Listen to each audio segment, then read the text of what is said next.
नमस्कार, आप देख रहे हैं बिग फाइट लाइव। आपके साथ मैं हूं श्वेता मिश्रा अवस्थी। राजस्थान के लिए कल का दिन काफी खास है। भजनलाल सरकार अपना पहला पूर्ण बजट विधानसभा में पेश करेगी।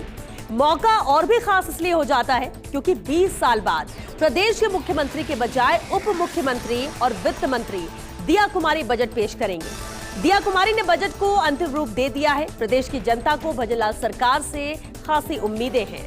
सरकार भी जनता को निराश नहीं करना चाहेगी। पहले पूर्ण बजट में नई भर्तियां, डीजल पेट्रोल पर वैट कम करना, कर्मचारियों के लिए ओल्ड पेंशन स्कीम, हर घर नल का जल, चिरंजीवी की जगह आयुष्मान राजस्थान योजना, युवाओं को स्टार्टअप लोन, किसानों को ब्याज मुक्त लोन, लखपति दीदी स्कीम, अवैध माइनिंग पर सख्ती और टूरिज्म को बढ़ावा देने के लिए कई अहम ऐलान हो सकते हैं। आज बात इसी मुद्दे पर कि बजट में बचत पर जोर रहेगा या सौगातें चारों ओर बरसेंगी।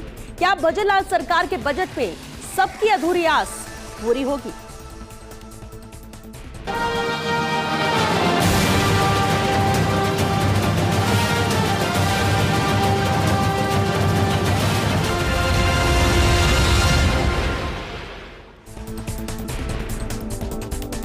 चर्चा का रुख करते पिटारे में क्या खास। देखिए, तस्वीर तो कल साफ होगी जब 11 बजे वित्त मंत्री उप मुख्यमंत्री दिया कुमारी बजट पेश करेंगे, लेकिन उम्मीदें इस बजट से बहुत ज्यादा हैं। और चलिए इसी पर चर्चा के लिए खास मेहमान हमारे साथ जुड़ चुके हैं। सबसे पहले उनसे रूबरू करा देते हैं आपको। हमारे साथ आशीष चतुर्वेदी जी है, बीजेपी प्रवक्ता है। बहुत स्वागत है आशीष जी आपका। आर तिवारी जी भी चर्चा में शामिल हुए हैं, जयपुर शहर जिला अध्यक्ष है, कांग्रेस से है। बहुत स्वागत है तिवारी जी आपका भी। हमारे साथ खास मेहमान जुड़े हुए हैं, DS भंडारी जी उपाध्यक्ष है RCCI से। बहुत स्वागत है सर आपका भी। और इसके अलावा हमारे सहयोगी भी जुड़े हुए हैं, भंवर चारण रेजिडेंट एडिटर कोटा से हमारे साथ जुड़े हैं, और वही राजीव गौड़ रेजिडेंट एडिटर जोधपुर से भी हमारे साथ हैं। क्योंकि न सिर्फ राजधानी जयपुर, पूरे प्रदेश में अलग अलग संभाग में सबकी उम्मीदें इस बजट से हैं। क्या उम्मीदें हैं, कौन सी वो अधूरी आस है जिसकी उम्मीद की जा रही है कि इस बार पूरी हो जाएगी, इस पर भी चर्चा करेंगे। शुरुआत करते हैं आशीष जी आपसे ही, क्योंकि मौजूदा सरकार है, बीजेपी सरकार है, पूर्णकालिक बजट पहला बजट है जो पेश करने जा रही है सरकार। उम्मीद बहुत ज्यादा है। आशीष जी, कितनी उम्मीदें पूरी हो पाएंगी? किस तरह की तैयारी इस बजट को लेकर, क्या आस लगाए प्रदेश की जनता? श्वेता जी, कल का दिन राजस्थान के लिए निश्चित रूप से बहुत ही ऐतिहासिक दिन है, क्योंकि जो भजनलाल जी के नेतृत्व में सरकार बनी है वो अपना पूर्ण बजट कल पेश करने जा रही है। और आपने देखा होगा, अगर हम पिछले 1-2 महीने का घटनाक्रम देखें तो मुख्यमंत्री जी ने लगातार सभी क्षेत्रों से संवाद किया है। चाहे हम इंडस्ट्री के लोगों की बात कर लें, चाहे हम किसानों की बात कर लें, चाहे हम महिलाओं की बात कर लें, चाहे हम युवाओं की बात कर लें। मतलब एक ऐसा बजट पेश होने जा रहा है जिसके लिए तैयारियां लगभग 1.5-2 महीने से चल रही है। और स्वयं मुख्यमंत्री जी ने अपने स्तर पर उनसे चर्चा करी है कि ये बेसिकली पूरी राजस्थान की 8 करोड़ जनता का बजट है, जिनके सुझाव इसमें लिए गए हैं। किस तरह से हम राजस्थान को विकसित राजस्थान बना सकते हैं, किस तरह से हम राजस्थान को एक समृद्धशाली, सुरक्षित, स्वस्थ और शिक्षित राजस्थान बना सकते हैं। और आपने देखा होगा कि पिछले कई दिनों से सरकार बड़े निर्णायक फैसले ले रही है। चाहे हम किसानों की बात करें तो किसान सम्मान निधि को लेकर के सरकार ने, जो हमने अपने घोषणा पत्र में वचन दिया था कि हम जो किसान सम्मान निधि उसको 6,000 से बढ़ा करके 8,000 करेंगे, तो अभी थोड़े दिन पहले ही मुख्यमंत्री जी ने टोंक से उसकी पहली किस्त किसानों के खाते में जमा करा दी। फिर सामाजिक सुरक्षा का हमारा एक वादा था कि हम सामाजिक सुरक्षा जो है वो 15% बढ़ाएंगे। आप देखिए, मुख्यमंत्री जी ने झुंझुनू में जाकर के वो सामाजिक सुरक्षा पेंशन भी बढ़ा दी है। तो आप देखिए कि चाहे हम इंफ्रा की बात कर लें, चाहे हम गरीब कल्याण की बात कर लें, चाहे हम स्वास्थ्य क्षेत्र की बात कर लें, चाहे शिक्षा की बात कर लें, चाहे रोजगार की बात कर लें, मुख्यमंत्री जी ने भी जॉब फेयर लगाया, जिस तरह से सर्टिफिकेट बांटे हैं। तो हमारी वो जो सरकार है उसकी कथनी और करनी में अंतर नहीं है। और श्वेता जी, हमको आज इस बात पर भी चर्चा करनी चाहिए कि सरकारों ने जो पिछली जो कांग्रेस की सरकार है, तिवारी जी को बताना चाहिए। तिवारी जी कांग्रेस के वरिष्ठ नेता हैं, जयपुर के जिलाध्यक्ष हैं, उनका एक बहुत लंबा अनुभव है। उनको बताना चाहिए कि जिनको बार बार वो जननायक बोलते हैं, उन्होंने क्या क्या घोषणाएं करी और कितनी घोषणाएं धरातल पर पहुंची, जरा उसका भी हिसाब किताब दें। बिल्कुल, वो भी उस पर भी बात करेंगे, लेकिन अभी कल के पेश होने वाले बजट को लेकर तिवारी जी, अब सबसे पहले तो विपक्ष में होने के नाते उम्मीद आप लोग क्या कर रहे हैं? क्योंकि सुझाव भी लिए गए, क्या इस बजट के लिए कुछ सुझाव विपक्ष की तरफ से भी गए हैं, और क्या उम्मीद आप कर रहे हैं? श्वेता, उम्मीद तो उनसे की जानी चाहिए जो खुद अपनी बुद्धि से बजट बनाए। सवाल है पर्ची सरकार में, और मैं तो पहली बार मैं आशीष भाई को मैं धन्यवाद देना चाहता हूँ जयपुर शहर से चुनी हुई कोई विधायिका राजस्थान की वित्त मंत्री के रूप में 75 साल में एज ए वित्त मंत्री के रूप में वो बजट को पेश कर रही है पूरे 1 साल का। इसलिए मैं दिया कुमारी जी को मैं बधाई देना चाहता हूँ। लेकिन ये भी कहना चाहता हूँ आशीष भाई, अशोक गहलोत जी का भूत पूरे देश में आपके ऊपर ही नहीं पूरे राजस्थान के अंदर है। अशोक गहलोत देश का वो अकेला जननायक मुख्यमंत्री था जिसने राजस्थान के 7.5 करोड़ लोगों को जो चाहा वो दिया। वो लगातार कहते थे, पक्ष विपक्ष की बात नहीं कर रहा हूं, चाहे बीजेपी का विधायक हो, चाहे सीपीएम का हो, चाहे निर्दलीय हो, चाहे आरएलडी का, सबसे कहा मैं देते देते नहीं थकूंगा, तुम मांगते मांगते थक जाओगे। ये अशोक गहलोत की देन थी जो आप गाल बजा रहे हो कि मुख्यमंत्री जी ने वहां झुंझुनू में जाकर के सामाजिक पेंशन बढ़ा दी है। तो अशोक गहलोत जी ने विधानसभा में पास कराया था, वो तो हर साल बढ़ेंगे। तो भजनलाल जी क्या करेंगे इसमें? खातों में जमा कराएंगे। अशोक गहलोत जी ने ये नियम बना दिया था कि तिवारी जी अगर आप चर्चा कर रहे हैं तो आप हर साल बढ़ेगी। चर्चा कीजिए ना तिवारी जी, आप बताइए के गाल ये बजा रहे घोषणा की और इसको हो। मैं कह रहा हूं कल का दिन राजस्थान के युवाओं के लिए, महिलाओं के लिए, किसानों के लिए, उद्यमियों के लिए एक परीक्षा की घड़ी है। जो बजट राजस्थान की सरकार बना ही नहीं रही है, जो दिल्ली से बन करके आ रहा है, बनाने वाले दिल्ली वाले, पढ़ने वाले जयपुर वाले, इम्प्लीमेंट कौन करेगा? किसने कहा? राजस्थान का बजट है, राजस्थान की सरकार, यहाँ के जो अधिकारी हैं लगातार वो मेहनत करते, दिल्ली से बजट बनकर क्यों आएगा? मैं कह रहा हूँ यहाँ जो भी आदेश आता है यहाँ से बना करके भेजा, वहां से अप्रूवल होकर के। मैं कह रहा हूँ 100 दिन के कार्य आती कहां से? आप 100 दिन के कार्यशाला आपने क्या बनाया था? आपने राजस्थान में मुख्यमंत्री के पद पे भजनलाल जी ने 100 दिन की कार्यशाला में कोई आप आशीष भाई बता दो कि आपने राजस्थान के किसी वर्ग के लिए आपने कुछ किया? मैं बताता हूं श्वेता जी 100 दिन के कार्यशाला में आपने युवाओं को क्या दिया? आपने बेरोजगारी भत्ता बंद कर दिया, युवाओं को बेरोजगारी भत्ता नहीं दे रहे हो। बिल्कुल तिवारी जी सुनिए श्वेता जी, ठीक है। अभी इन्होंने चर्चा की कि 100 दिन में क्या किया।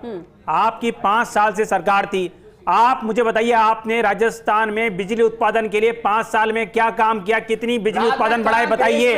आपने राजस्थान में जो पानी की समस्या उसके लिए क्या किया? जब से राजस्थान में भारतीय जनता पार्टी की सरकार बनी है, तिवारी जी सुनिए, जब से सरकार बनी है, चाहे बिजली का क्षेत्र हो, चाहे पानी का क्षेत्र हो, चाहे और क्षेत्र हो, सरकार ने बात सुनिए। देखिए किसने क्या किया उसका हिसाब किताब तराजू लेके बैठेंगे, देख लेंगे किसके पलड़ा भारी नजर आता है। लेकिन अभी क्योंकि कल बजट पेश हो रहा है, उम्मीद प्रदेश की जनता, तो प्रदेश की जनता के लिहाज से भी आप अपनी बात रख सकते हैं बजट पे। हम किस सरकार ने क्या किया उस पर बाद में चर्चा कर लेंगे। बनीचंद जैन जी भी हमारे साथ जुड़ चुके हैं, एरोटिका के अध्यक्ष। बनीचंद जी आपका स्वागत है। और साथ ही बीकानेर से रेजिडेंट राइटर लक्ष्मण राघव भी चर्चा में शामिल हुए। लक्ष्मण आपका भी बहुत स्वागत है। चर्चा को आगे बढ़ाते हैं और डीएस भंडारी जी हमारे साथ उपाध्यक्ष है आरसीसीआई से। सर, हर एक वर्ग को अलग अलग उम्मीद है, हर एक सेक्टर को। आपके सेक्टर की बात की जाए, उम्मीद हर बार होती है कि पूरी होगी, लेकिन कई बार बहुत सारी चीजें रह जाती हैं और फिर दिक्कतों का सामना करना पड़ता है। इस बार सबसे अहम वो 2 मुद्दे क्या है जो आप चाहते हैं कि इस पर भी ध्यान दिया जाना चाहिए? देखिए, मैं एक बात कहना चाहूँगा कि जिस हिसाब से हमारे देश ने प्रगति की है और आज हम 5th इकोनॉमी, एक वर्ल्ड के अंदर हम 5th इकोनॉमी के अंदर पहुंच चुके हैं, और मैं चाहता हूं कि राजस्थान भी उसी तरह से ऊंचाइयों को छुए, और उसके लिए हमें 2 चीज़ों पे बहुत गंभीरता से विचार करना चाहिए। एक है हमें रोजगार। सरकार ने अपने सरकारी जो नौकरियां हैं उसमें कटौती की है, आर्थिक जो आपकी इंडस्ट्री है वो धीमी गति से चल रहे हैं, इसकी वजह से रोजगार एक बहुत बड़ी प्रॉब्लम है। और दूसरी है निवेश। निवेश में मैं ये कहना चाहूँगा कि सरकार थोड़े दिनों में इंडस्ट्रियल समिट करने जा रही है, पर मेरा ये सुझाव है कि एक इंडस्ट्रियल समिट से आप प्रदेश के अंदर निवेश नहीं ला सकते। हमें ये चाहिए, जिस तरह से मैं आपको एक उदाहरण दूंगा, मध्य प्रदेश ने जगह जगह जाकर, न कि देश में, मैं प्रदेश की बात करूंगा, जयपुर में उन्होंने सेमिनार करी, उन्होंने निवेशकों को बुलाया, उन्होंने बताया कि मध्य प्रदेश क्या फैसिलिटीज दे रही है, भीलवाड़ा में उन्होंने किया, जोधपुर के अंदर किया। इस तरह से हमें भी देश के कोने कोने में जाकर हमें निवेशकों को ये बताना चाहिए, we should market Rajasthan, Rajasthan क्या फैसिलिटीज दे सकता है, राजस्थान में रॉ मटेरियल क्या है। इन चीजों को देखते हुए अगर हम करेंगे तो निवेश ज्यादा से ज्यादा आएगा। तो जो 2 ज्यादा मुद्दे अगर इस बजट में वित्त मंत्री जो दिया कुमारी जी हैं, उनका मेरे एक ही सुझाव है कि उनको रोजगार और निवेश को देखते हुए एक ऐसे सजेशंस, एक ऐसी सुविधाएं देनी चाहिए जिससे कि प्रदेश के अंदर रोजगार ज्यादा हो और निवेश ज्यादा आए, तो उससे उद्योग जगत को फायदा होगा, ज्यादा उद्योग आएंगे। बिल्कुल बिल्कुल भंडारी जी, आपने बेहद अहम बात और अहम सुझाव भी दिया कि जिस तरह से अलग अलग हम सबको यहां पर बुला के एक बार सबमिट करने से बेहतर है कि आप कह रहे हैं कि अलग अलग राज्यों अलग अलग जाके करके और हम बताएं कि हम क्या बेहतर दे सकते हैं ताकि लोग अट्रैक्ट हो और इसके ज्यादा से ज्यादा निवेश आए। अहम सुझाव है, बिल्कुल आगे भी चर्चा इस पर करेंगे। हमारे साथ बनीचंद जी भी हैं, बनीचंद जैन जी हैं, अध्यक्ष अरोटिका से। बनीचंद जी, सबसे अहम देखिए, जब हम किसानों की बात करते हैं, किसान प्राथमिकता में होते हैं, लेकिन किसानों को राहत देने का एक तरीका यह भी है कि जो किसान इस्तेमाल करते उपकरण उसमें कुछ राहत दी जा सके। क्या कल के बजट से भी कुछ ऐसी उम्मीद नजर आ रही है? कल के बजट से कोई बहुत ज़्यादा उम्मीदें इसलिए नहीं की जा सकती जी कि एग्रीकल्चर सेक्टर में वाटर पंपिंग सेट है, समर्सिबल वायर है, समर्सिबल केबल है, समर्सिबल पंप है, इन पे 18% जीएसटी है। जीएसटी के पहले इस पे टैक्स था, किसी राज्य में वेट के अंदर 5% था, कहीं 2 था, कहीं माफ था। पर सवाल ये आता है कि इन्होंने इस पे 18% टैक्स करके किसानों पे तो बोझ डाला, इसमें कोई दो राय नहीं। परंतु ये मुद्दा जीएसटी काउंसिल में उठने का है। यदि यहाँ के वित्त मंत्री जीएसटी काउंसिल में इस मुद्दे को बहुत जोर शोर से और पुरजोर शब्दों में यदि उठाए और इस पे यदि 5% टैक्स हो, तब तो इसका कुछ फायदा होगा किसानों को। एक सबमर्सिबल पंप 25,000 से लेके 2 लाख रुपए तक होता है। 18% टैक्स मतलब 25,000 से लेके 50,000 तो किसान को टैक्स ही देना पड़ता है।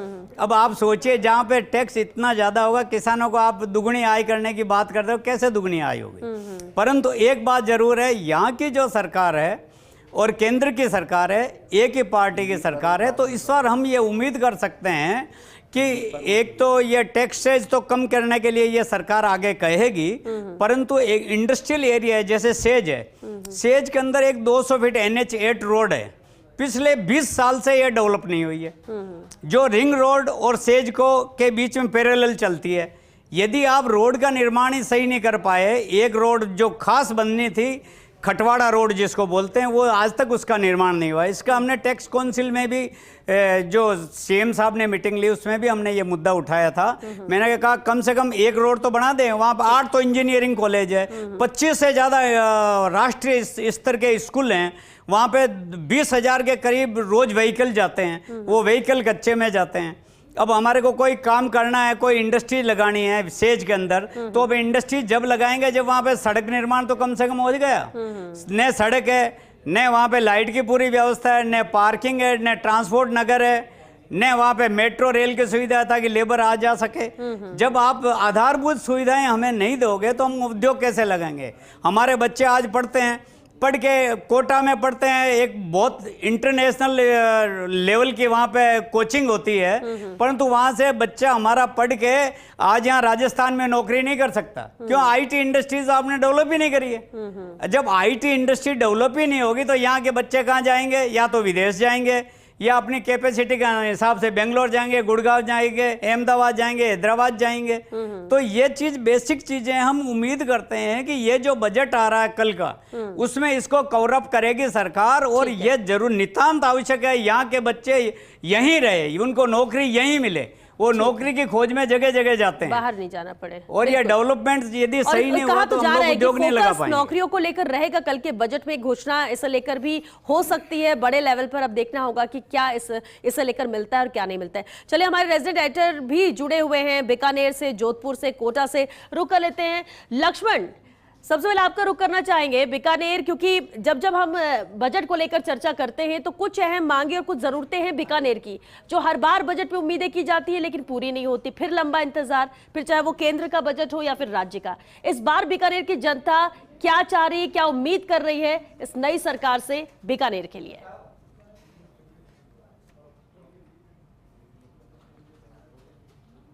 श्वेता जी ठीक कह रहे हैं, लेकिन फिर भी उम्मीदों पर दुनिया कायम होती है। और जो बनीचंद जी कह रहे थे वो बात सही है कि जीएसटी के बाद जो राज्य सरकार का बजट है उसमें ऐसा बहुत कुछ नहीं रहता, लेकिन हाँ विकास से जुड़े मुद्दे हैं, ये जो बात आप कर रहे हैं, ऐसी उम्मीदें हैं। एक बात और हमें समझनी होगी, बाई इलेक्शन होना है विधानसभा सीटों के लिए। ऐसे में ये उम्मीद खासतौर पर बढ़ी हुई है उन इलाकों में जहां चुनाव होने हैं कि इस बार जो है बजट में कुछ ऐसा होगा जो बहुत कह सकते हैं आशाजनक होगा, कुछ उम्मीदें पूरी होंगी।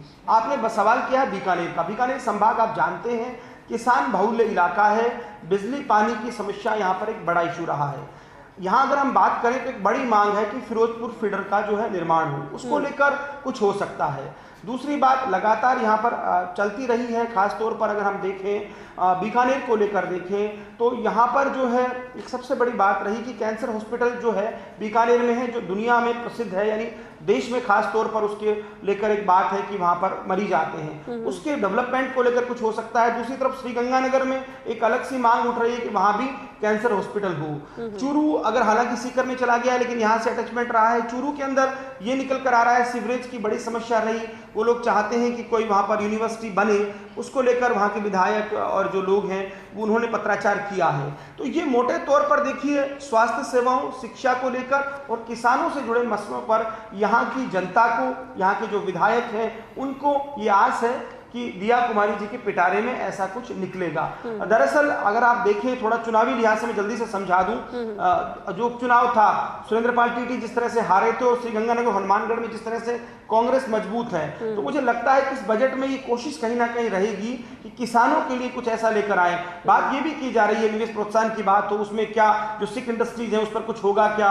एक बात और है, हाइब्रिड जो कारें हैं उनके शुल्क को लेकर, रजिस्ट्रेशन शुल्क को लेकर क्या कोई छूट दी जा सकती है क्या। तो ये तमाम चीजें तो पूरे राजस्थान में, लेकिन यहाँ की यदि हम बात करें तो शिक्षा, स्वास्थ्य और किसानों को लेकर लोगों को लगता है, उम्मीद है, विधायकों ने जो बात उठाई उसमें भी यही है। बीकानेर में भी कुछ एक थानों की मांग है, उसको लेकर बात हुई है। सैटेलाइट हॉस्पिटल जो है यहाँ का, उसमें जो है बेड्स बढ़ाए जाए, इसको लेकर यहाँ के विधायक बहुत सक्रियता से लगातार बात रखते रहे। अब क्या ये हो पाएगा नहीं हो पाएगा ये तो जब दिया कुमारी बजट पढ़ेंगी उस वक्त क्लियर होगा, लेकिन इस तरह की तस्वीर लोगों को लग रही है कि ऐसी होनी चाहिए। बिल्कुल, और ठीक है, आपने उम्मीद पर तो दुनिया कायम है और उम्मीद तो की जा सकती है। अब क्या मिलता है, कितना मिलता है, इस बजट में मिलता है या अगले साल, एक साल और इंतजार करना पड़ता है, ये तो वक्त ही बताएगा।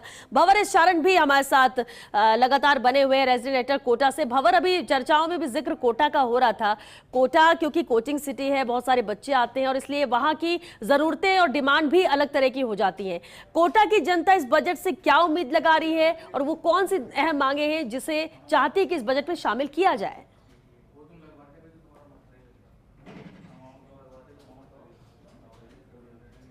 देखिए श्वेता, कोटा का सबसे बड़ा सपना हवाई सफर का है, जिसको लेकर कोटा लंबे समय से प्रतीक्षा कर रहा है और मुख्यमंत्री, प्रधानमंत्री और लोकसभा स्पीकर ओम बिरला तीनों यहाँ के संसदीय क्षेत्र की जनता से चुनाव में भी ये वादा करके गए थे। तो कोई बजट एलोकेशन एयरपोर्ट के लिए होगा ऐसी उम्मीद कोटा कर रहा है। इसके अलावा नौकायन अकेडमी की स्थापना की बात हो, दिव्यांग महाविद्यालय की स्थापना की बात हो, उम्मेदगंज पक्षी विहार की बात हो, पुरानी ऐसी बजट घोषणाएं बहुत सारी जो धरातल पर नहीं उतरी है, उनका क्या होगा। इसके अलावा कोटा विकास प्राधिकरण बनाया गया था गहलोत सरकार के द्वारा, लेकिन उस दिशा में 1 इंच भी काम नहीं हुआ है। क्या कोटा कमिश्नरेट बनेगा, इस तरह की भी उम्मीदें हैं। लेकिन आपने सवाल पूछा, कोटा कोचिंग सिटी है, कोचिंग सिटी कोटा किस तरह की उम्मीदें करता है। मेरे साथ व्यापार महासंघ कोटा के अध्यक्ष अशोक माहेश्वरी हैं, जो कि 250 व्यापारिक संगठनों का जो एक प्रतिनिधि संगठन है व्यापार महासंघ, उसको हेड करते हैं। अशोक जी, बजट आने वाला है, कोटा क्या उम्मीद कर रहा है, खासकर कोचिंग सिटी कोटा? वर्तमान में जो कोचिंग सिटी में हम देख रहे हैं कि थोड़ा कोचिंग सिटी में ठहराव जैसा आया है और यहाँ पे जो बच्चों की तादाद कम हुई है। अब हम लोग देख रहे हैं कि एयरपोर्ट कोटा में आए, कोटा में पर्यटन बढ़े, कोटा में औद्योगिक नगरी के रूप में पहचान बनाया जाए। आज हम एक कोचिंग पे डिपेंड कर रहे हैं। पूरी इकोनॉमी कोटा की, चाहे कोई सा भी व्यवसाय ले लें, कोई सा व्यापार ले लें, पूरा व्यापार हमारा इससे जुड़ा हुआ है। अभी वर्तमान में जो कोचिंग की पोजीशन चल रही है कि कई जगह सेंटर खुलने से, कई चीज़ों से आज ऐसी पोजीशन पैदा हो गई है कि 50 से 60% बच्चा हमारे यहाँ पे अभी कम आया है, क्योंकि इतनी ज़्यादा यहाँ पे। इस तरह के बजटीय प्रावधान की उम्मीदें हैं, कैसे इस समस्या से निपटने में राजस्थान सरकार कोटा की मदद कर सकती है? हम चाह रहे हैं कि कोटा में सारी वाइबिलिटी है। कोटा शहर का इंफ्रास्ट्रक्चर इंडस्ट्रीज के लिए और पर्यटन के लिए भरपूर है। हमारी सरकार से उम्मीद है कि पर्यटन को यहाँ पे और औद्योगिक क्षेत्र को प्रोत्साहन देने के लिए सरकार अपने स्तर पर पर्यटन बोर्ड की स्थापना करे। यहाँ पे ऐसे हमारे पर्यटन स्थल है, एक बजट अलग से जारी करे। कम से कम हम मांगते हैं कि 1000 करोड़ का बजट, जो जीर्ण शीर्ण पड़े यहाँ पे पर्यटन स्थल है, यहाँ पे जहाँ पे जगह नहीं है जाने की, लेकिन आज वो विश्व स्तरीय राष्ट्रीय स्तरीय पर्यटन स्थल है। तो देखिए श्वेता, बहुत बड़ी बात निकल करके आई है। कोटा चाहता है कि उसे केवल कोचिंग पर ही निर्भर नहीं रहना पड़े। यहाँ पे चंबल बहती है, पर्यटन विकास की बहुत सारी संभावनाएं हैं। औद्योगिक शहर कोई समय में कोटा को कहा जाता था, खेतीबाड़ी वाला इलाका है, तो कृषि के नवाचार यहाँ पर किए जाएं। और कोचिंग सिटी की बड़ी उम्मीद यह है कि यहाँ पर स्पेशल बजट एलोकेशन हो, खासकर यहाँ पे इंडस्ट्री डेवलपमेंट के लिए, और इसके अलावा यहाँ पर पर्यटन विकास के लिए सरकार कोई खास प्रावधान बजट में करे, क्योंकि कोटा में अब कोचिंग का कारोबार लगातार एक तरह से ढलान के मोड़ पर जा रहा है। यहाँ पे कोचिंग स्टूडेंट्स की तादाद लगातार कम हो रही है और इसके चलते कोचिंग पर आश्रित कारोबार और करीब करीब सभी तरह के कारोबार उससे प्रभावित हो रहे हैं। तो उससे कोटा को बचाने के लिए, कोटा की अर्थव्यवस्था को बचाने के लिए इस बार स्पेशल बजटीय एलोकेशन होंगे, इस तरह की कोटा उम्मीद कर रहा है। इसके अलावा श्वेता, चूंकि 2 मंत्री कोटा से आते हैं, ऊर्जा मंत्री हीरालाल नागर और शिक्षा मंत्री मदन दिलावर, चूंकि वो वैसे सारे प्रदेश के ही मंत्री हैं इन महकमों के, लेकिन चूंकि वो कोटा से आते हैं तो इन दोनों महकमों के मुतालिक कोटा को शायद कुछ स्पेशल एलोकेशन मिलेगा, ऐसी कोटा उम्मीद कर रहा है। क्योंकि यहाँ पर बिजली जनरेशन का तो हब है कोटा, लेकिन डिस्ट्रीब्यूशन और मैनेजमेंट में बहुत सारी दिक्कतें, ट्रिपिंग की समस्या है, किसानों को बिजली नहीं मिल पाती है। तो यहाँ पर बड़े GSS की स्थापना की जाए, जो डिस्ट्रीब्यूशन का काम है उसको ठीक किया जाए। फिलहाल एक निजी बिजली कंपनी यहाँ कोटा में वितरण का काम संभाल रही है। लोग चाहते हैं कि उसकी जगह वापस JBL को ही यहाँ इसे लेकर भी चर्चा करेंगे आगे, क्योंकि कई अहम मुद्दे हैं और ये सब जुड़े हुए युवाओं से भी, रोजगार से भी, विकास के लिहाज से भी। इसलिए हर सेक्टर को कहीं ना कहीं कुछ ना कुछ मिले जो जरूरतें हैं, क्योंकि सबकी इच्छा पूरी हो जाए, डिमांड पूरी हो जाए ये जरूरी नहीं, लेकिन फिर भी अगर थोड़ा थोड़ा करके भी होता है तो भी खुश होने के लिए एक वजह जरूर मिल जाती, कुछ बेहतर करने की वजह मिल जाती है। चलिए हमारे साथ सहयोगी राजीव गौड़ भी बने हुए हैं, जोधपुर से रेजिडेंट। राजीव, देखिए अलग अलग संभाग को लेकर हम बात करते हैं, लेकिन जब हम सूर्य नगरी की बात करते हैं, जब हम जोधपुर की बात करते हैं तो उम्मीदें और ज्यादा बढ़ जाती हैं। सोलर सेक्टर पे तो बहुत ज्यादा फोकस सरकार का है, फिर हम केंद्र सरकार की बात करें या राज्य सरकार की बात करें, लेकिन जोधपुर के लिहाज से बात करें, यहाँ की जनता की लिहाज से बात करें, तो सबसे पहले तो जानना यही चाहेंगे, उम्मीद क्या की जा रही है, कौन सी वो डिमांड है जो इस बार चाह रही है जनता की पूरी हो? नई सरकार है, पहले पूर्णकालिक बजट है और इसलिए उम्मीद हो भी जाती है कि ये शायद पूरी कर दी जाए डिमांड, क्योंकि सुझाव पूरे प्रदेश से लिए गए हैं।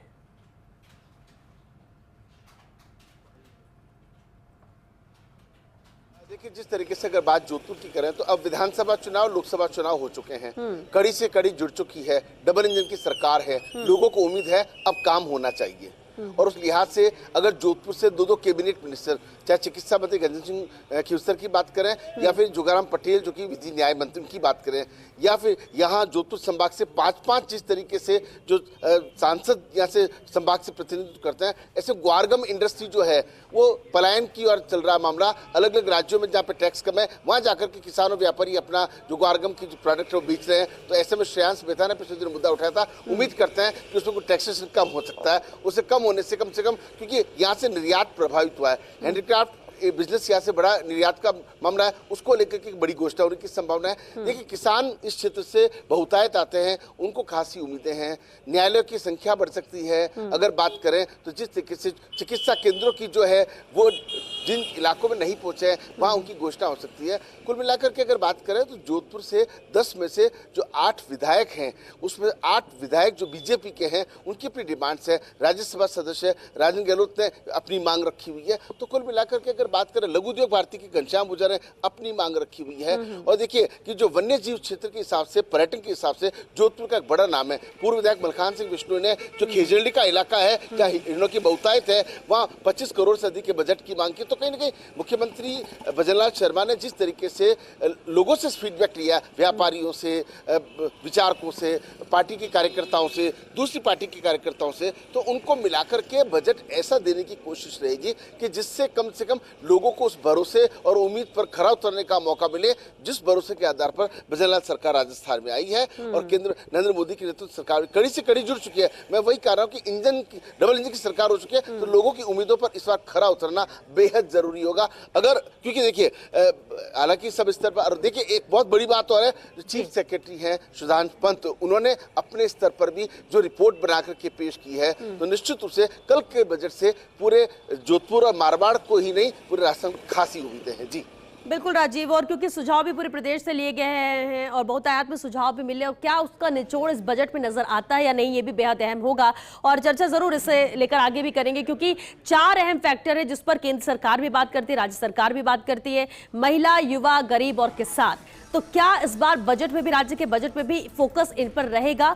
शिक्षा, स्वास्थ्य को क्या कुछ दिया जा सकता है या उस पर कितने % ध्यान दिया गया है, ये भी बेहद खास रहेगी, जिस पर चर्चा करेंगे, क्योंकि चर्चा हम बजट को लेकर कर रहे हैं और कल बजट सुबह 11 बजे पेश होगा और इसलिए उम्मीदें भी बहुत ज्यादा हैं। DS भंडारी जी, एक बार फिर वापस आपका रुख करना चाहूंगी, क्योंकि जब हम अलग अलग सेक्टर्स की बात करते हैं तो ऐसे में MSME सेक्टर और पर्यटन भी बेहद अहम हो जाता है। MSME सेक्टर को लेकर भी कहा जा रहा है कि युवाओं के लिए लोन और फिर नए स्टार्टअप के तौर पर भी कुछ ना कुछ घोषणा हो सकती है। क्या आप मानते हैं कि क्या इस सेक्टर को भी प्रायोरिटी में लिया जाएगा? देखिए, MSME सेक्टर एक ऐसा सेक्टर है जो कि आप ये समझिए आर्थिक जगत की रीढ़ की हड्डी है। ज्यादा से इस समय ज्यादा से ज्यादा निवेश, ज्यादा से ज्यादा रोजगार अगर कोई सेक्टर दे रहा है तो MSME सेक्टर दे रहा है। जो सहूलतें MSME सेक्टर को मिलनी चाहिए वो MSME सेक्टर को नहीं मिल रही है। उनको लैंड सब्सिडाइज प्राइस पे होनी चाहिए, उनके प्रोडक्ट को प्राइस प्रायोरिटी देनी चाहिए। आप ये देखिए कि अगर एक लार्ज सेक्टर वही चीज बना रहा है और एक MSME सेक्टर बना रहा है तो MSME सेक्टर प्राइस में कैसे compete कर सकेगा? तो MSME सेक्टर को एक बढ़ावा देने के लिए हमको प्राइस प्रायोरिटी उनको देनी चाहिए, उनको सहूलियतें देनी चाहिए। और इसी तरह से मैं कहूँगा कि राज्य में, जैसे मैं पहले कहा था कि निवेश ज़्यादा आएगा तो ज़्यादा आर्थिक उन्नति होगी। उस निवेश के लिए हमने सिंगल विंडो के तो नाम दे रखा है कि हाँ हमारे यहाँ सिंगल विंडो है, पर basically single window is not effective. It has to be a transparent, जो भी उसके अंदर काम होता है it has to be a time bound कि इतने दिन में हम सिंगल विंडो के थ्रू आपको सारी सहूलियतें दे देंगे तो बाहर से कोई आदमी निवेश करेगा। And there should be audit कि हाँ सचमुच ये सचमुच हो रहा है नहीं हो रहा। तो ये मेरा कहना कि निवेश के लिए। तीसरी बात आपने कहा था पर्यटन। आप देखिए कि अगर हिंदुस्तान का नक्शा हम उठा के देखें तो राजस्थान के मुकाबले अगर पर्यटन की जो एक पोटेंशियल है वो शायद किसी और स्टेट में नहीं है। फिर भी विदेशी पर्यटन को अगर आप देखें तो यूपी में पिछले साल 32 लाख पर्यटक आए, विदेशी पर्यटक आए। तमिलनाडु में 22 लाख पर्यटक आए, गुजरात में 17 लाख पर्यटक आए, महाराष्ट्र में 15 लाख पर्यटक आए। आप ताज्जुब करेंगे राजस्थान में सिर्फ 3 लाख विदेशी पर्यटक आए। क्यों?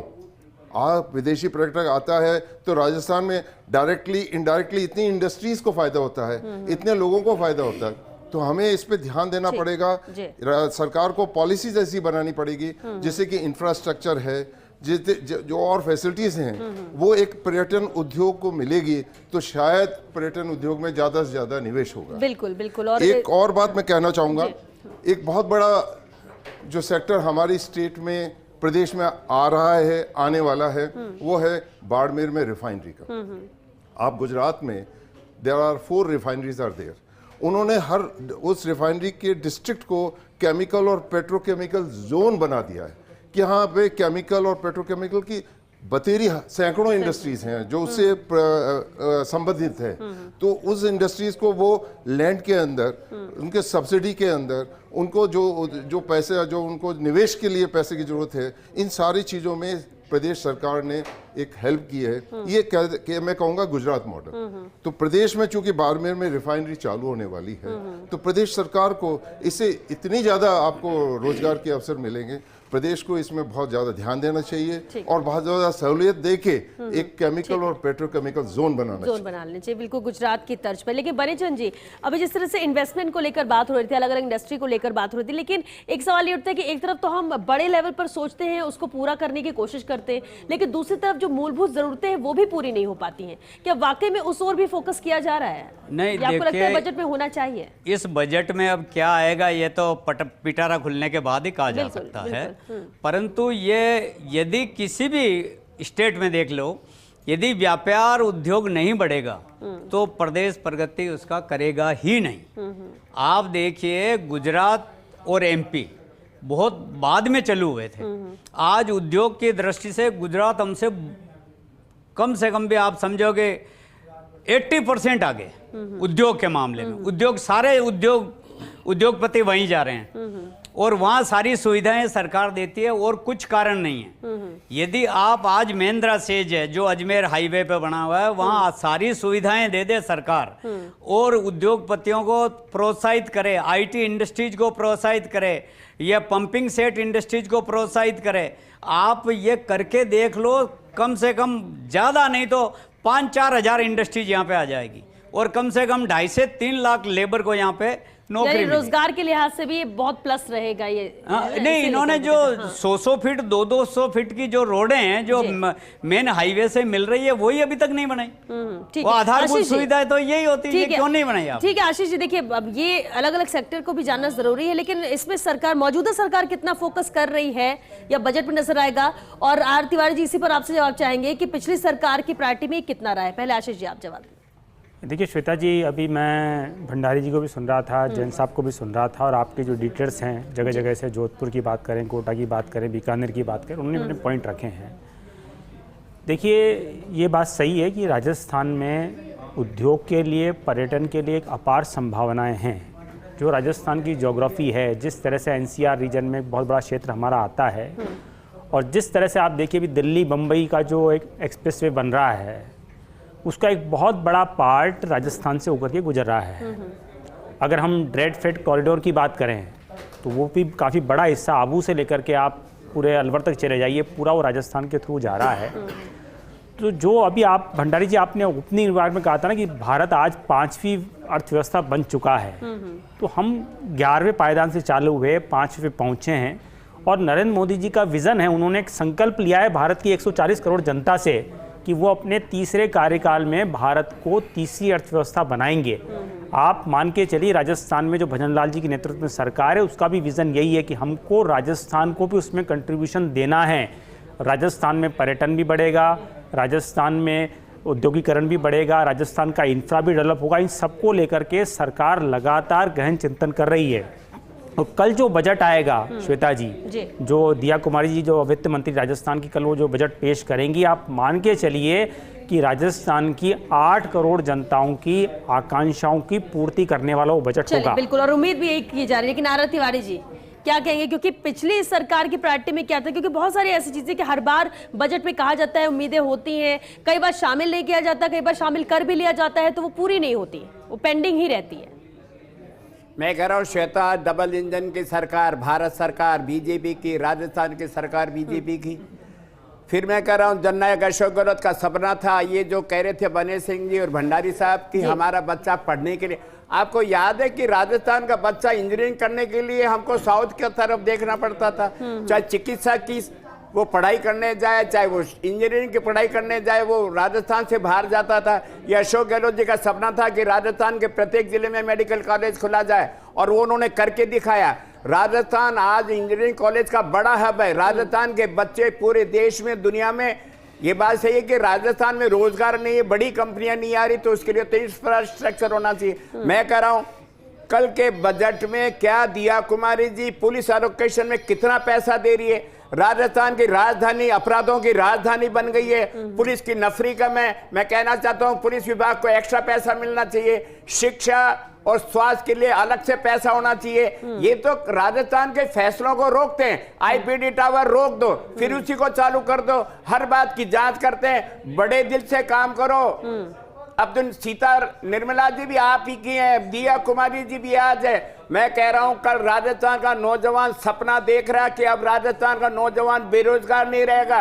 क्या ओपीएस स्कीम लागू करने के लिए अलग से बजट में प्रावधान है? कर्मचारी को ओल्ड पेंशन स्कीम देने के लिए वो लेकिन क्या कांग्रेस ने भी कोई सुझाव दिए? तिवारी जी, कांग्रेस ने भी कोई सुझाव दिए? 5 साल सरकार में भी रहे हैं आप, और बहुत सारी उम्मीदें, और एक होता है कि जब आप एक सीक्वेंस से राज्य चलाते हो तो आपको पता होता है कि अभी और कौन सी चीजें बेहतर करना है, होना चाहिए। अशोक गहलोत जी की सरकार ने दिया, ये तो दुर्भाग्य है कि हिंदू और मुसलमान के नाम पे हम हार गए। लेकिन राजस्थान के जननायक अशोक गहलोत जी ने जो वित्त मंत्री के रूप में देश का सबसे बड़ा बजट दिया, राजस्थान के किसी जनता के ऊपर 1 रुपए का भार नहीं डाला। क्या जीएसटी की दरें कम करेंगी? बने सिंह जी भी कह रहे हैं, भंडारी साहब भी कह रहे हैं। क्या जीएसटी की दरें कम की जाएगी? आप ये कह रहे डबल इंजन की सरकार है इसलिए कोई इसमें कोई अब एक्सक्यूज नहीं चल पाएगा, कोई एक्सक्यूज नहीं चलेगा। अगर जो करना है वो होनी चाहिए। इस पर आशीष जी से मैं जवाब लूं उससे पहले सहयोगी करो कर लेते क्योंकि वक्त भी खत्म हो रहा है। एक एक कमेंट जरूर चाहेंगे लक्ष्मण, भंवर और राजीव, आप सभी से एक एक कमेंट जरूर चाहेंगे। लक्ष्मण सबसे पहले एक एक फाइनल कमेंट बीकानेर को लेकर ही, इस बजट को लेकर।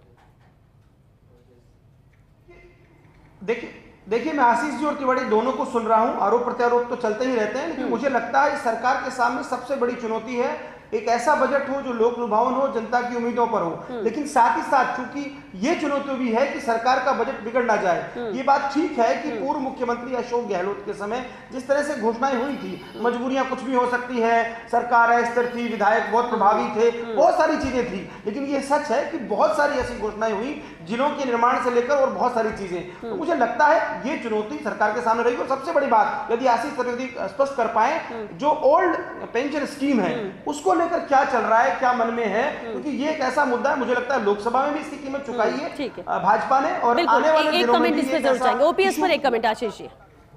श्वेता जी, जहाँ तक ओपीएस की बात है, जो केंद्रीय फाइनेंस मिनिस्टर उन्होंने इसको लेकर के कमेटी का गठन किया है और उसके सुझाव अभी आने बाकी हैं।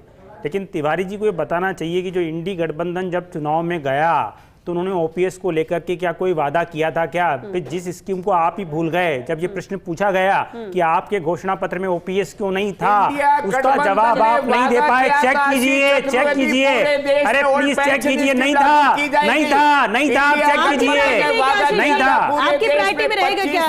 मौजूदा सरकार की प्रायोरिटी में है क्या? श्वेता जी, ओपीएस को लेकर के हमने कमेटी का गठन किया है, हम उसमें सुधार कर रहे हैं, ये हमारा कमिटमेंट। हम झूठे वादे नहीं करते हैं। और बार बार तिवारी जी, श्वेता जी, तिवारी जी राजस्थान में मेडिकल कॉलेज का जिक्र कर रहे थे। अरे तिवारी जी सुनिए, तिवारी जी एक प्रश्न, तिवारी जी एक प्रश्न का जवाब दीजिए, तिवारी जी एक प्रश्न का जवाब दीजिए, तिवारी जी 1998 से लेकर के 2013 तक आपके राजस्थान के जननायक थे, वो 10 साल राजस्थान के मुख्यमंत्री रही। आप राजस्थान की जनता को बताइए उन्होंने राजस्थान में कितने मेडिकल कॉलेज खोले। ये मोदी जी का, अरे ये मोदी जी का विजन था। 2014 के बाद खुले सारे मेडिकल कॉलेज। राजस्थान में जो मेडिकल कॉलेज खुला 2014 के बाद खुला है, 10 साल में एक मेडिकल कॉलेज नहीं खोला उन्होंने। इंजीनियरिंग कॉलेज का हब। आशीष जी, तिवारी जी एक सेकंड, भंवर एक कमेंट।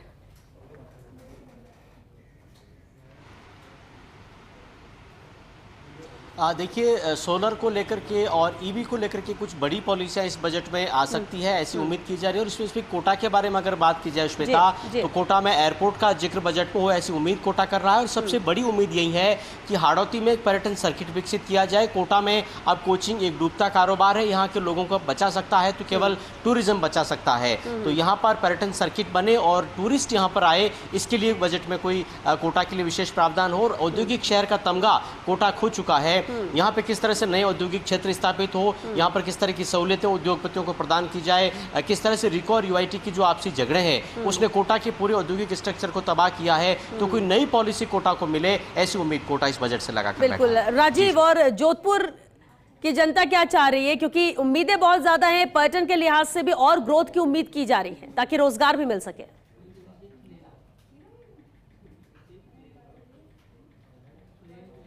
देखिए जोधपुर संभाग की बात करो, सबसे बड़ा जो प्रोजेक्ट है रिफाइनरी का, वहां से काफी भर्तियां निकल सकती है। जब प्राइम मिनिस्टर आए थे तो उन्होंने वादा किया था कि चुनाव जीतने के बाद में उसका उद्घाटन करने के लिए आएंगे। वक्त आ गया। एक यूथ सुजल हमारे साथ है, सुजल भर्ती को लेकर क्या कहेंगे? बहुत जल्दी ज़रूरत है हमें, और हम हर साल इतने साल ग्रेजुएशन निकलते हैं तो कोई भी वैकेंसी इतनी खास नहीं आ पाती, होती है तो भी है ना, पेपर लीक हो जाती है तो लोगों की उम्मीद टूट जाती है। तो भी ये सरकार को अब स्ट्रिक्टनेस होना चाहिए कि अब अच्छे से पेपर हो और ज़्यादा से ज़्यादा वैकेंसी और ज़्यादा स्ट्रिक्टनेस हो। तो देखिए वैकेंसी कुल मिला के बात भर्ती की करें, रोजगार, युवा क्या चाहता है, रोजगार चाहता है। और जैसी बड़ी बात निकल के रिफाइनरी इस साल शुरू हो रहा है, हजारों लाखों की संख्या के अंदर युवाओं को काफी उम्मीद है कि इस बार उनकी भर्तियां होंगी। और जो चाहे इंजीनियर हो, चाहे टेक्निकल एक्सपर्ट हो, चाहे कंप्यूटर एक्सपर्ट हो, उन सबको रोजगार का लाभ मिलेगा। सबसे बड़ी जो उम्मीद है जोधपुर संभाग को रिफाइनरी से है। जी बिल्कुल, रिफाइनरी से सबसे ज्यादा उम्मीद है। लेकिन आशीष जी, 5 अहम सीटें हैं जिसको लेकर चुनाव भी होना, उपचुनाव की हम बात कर लें, और माना जा रहा है कि इस बजट में फोकस सरकार का इस पर भी होगा। श्वेता जी क्या देखिए, माने कि इस लिहाज से भी देखें? नहीं नहीं, देखिए हमको हर चीज़ में राजनीति नहीं करनी चाहिए। जहाँ तक बात है, ये जो बजट है ये सरकार का पहला पूर्णकालिक बजट है। भजनलाल जी की नेतृत्व में जो सरकार बनी है, कल जो दिया कुमार जी पेश करेंगी, आप मान के चलिए राजस्थान के पूरे 200 विधानसभा क्षेत्र, राजस्थान के सारे संभाग, हर के लिए इसमें कुछ ना कुछ होगा। मतलब हम संकीर्ण राजनीति से इस बजट को पेश नहीं करने जा रहे हैं। ठीक है तिवारी जी। देखो श्वेता, मैं शहर कांग्रेस का अध्यक्ष भी हूँ जी। बजट पूरे राजस्थान के लिए ये बात सही है, लेकिन सौभाग्य के राजस्थान के मुख्यमंत्री और राजस्थान के दोनों डिप्टी चीफ मिनिस्टर जयपुर जिले के रहने वाले हैं। क्या आशीष जी, जयपुर के 50 लाख लोगों का आप आश्वस्त कर सकते हो कि सीतापुरा से लेकर के विद्याधर तक मेट्रो का कोई काम शुरू करेंगे, उसके लिए कोई अतिरिक्त धनराशि देंगे? आप मान के चलिए क्या जयपुर के लिए आप पर्यटन के लिए नया लोकेशन देंगे? जयपुर के लिए आप सड़कों का जाल बिछाएंगे? पूरा शहर जयपुर का। ये बताइए कि राजस्थान के जो आपके जननायक ने अपने पहले बजट में 2019 में घोषणा की थी कि हम राजस्थान में जो है 140 जो है अस्पताल खोलेंगे, पब्लिक हॉस्पिटल, उनका क्या हुआ? उन्होंने 5000 राशन दुकानों की बात की थी, उसका क्या हुआ? उसका 5000 राशन की दुकानें क्या हुआ? नहीं दी, नहीं दी ना, नहीं बनी। यही तो मैं कह रहा हूँ आपसे तिवारी जी, आप थोड़ा अपडेट कीजिए अपने आप को। आपने घोषणा की थी हम 1 करोड़ 33 लाख महिलाओं को मोबाइल देंगे, वो महिलाएं आज तक वेट कर रही है। तिवारी जी आज तक वेट कर रही है वो महिलाएं, नौजवान रोजगार चाहता है, किसान अपने उपज की मूल्य चाहता है, महिला अपनी सुरक्षा चाहती है। आपने जयपुर के चौराहों को राजस्थान में सिर्फ एक छोटी सी बात सुन लें। आप ये बताएं कि कल का जो बजट आ रहा है उसमें बिजली दरें कम होगी क्या? जो 10 रुपए यूनिट है वो 6 रुपया या 5 रुपए हो सकते हैं क्या? एक तो इसको चाहूंगा कि मध्य प्रदेश हमारे बिल्कुल बगल में प्रदेश है, 4.5 रुपया यूनिट इंडस्ट्री को पावर मिल रही है। हमारे यहाँ क्यों 10 रुपए चार्ज करा जा रहा है? क्यों इंडस्ट्री यहाँ पे आएगी? After all we have to look, land यहाँ पे कॉस्टली है। पेट्रोल डीजल पर वैट को लेकर भी यही सवाल है कि दूसरे राज्यों में राहत तो राजस्थान में भी क्या कभी रियल्टी सेक्टर में राजस्थान में राहत ऑलरेडी दी जा चुकी है, आप देखिए ना। लेकिन इसमें तो और उम्मीद बढ़ गई ना इस बजट में कि शायद कुछ और भी ऐलान हो जाए। ऐसा नहीं किया, नहीं सरकार ने किया, लेकिन उम्मीद और। ये अजमेर हाईवे 40 किलोमीटर लंबा है, वहां पे एक भी हॉस्पिटल नहीं है, 200 से ज्यादा कॉलोनियां हैं, 8 इंजीनियरिंग कॉलेज है, 25 स्कूल है, वहां पे इतने 4 इंडस्ट्रियल एरिया हैं, बगरू जैसा बड़ा इंडस्ट्रियल एरिया है, परंतु वहां पे है कुछ भी नहीं ना। वहां पे हर बार कहते हैं ये बस अड्डा अभी तक चालू नहीं हुआ, बस अड्डा चालू हो जाना चाहिए। विधायक भी आपका सही कह रहे हैं, आज भी हरियाणा से पेट्रोल और डीजल के दाम हमारे अरे आपने कितना वेट कर दिया बताइए ना, आपने क्या किया? हमने किया वेट किसने किया? बहुत शुक्रिया आशीष जी तिवारी जी, बहुत शुक्रिया आप सभी का इस चर्चा में शामिल होने के लिए। आशीष जी तिवारी जी, वक्त खत्म हो चुका है।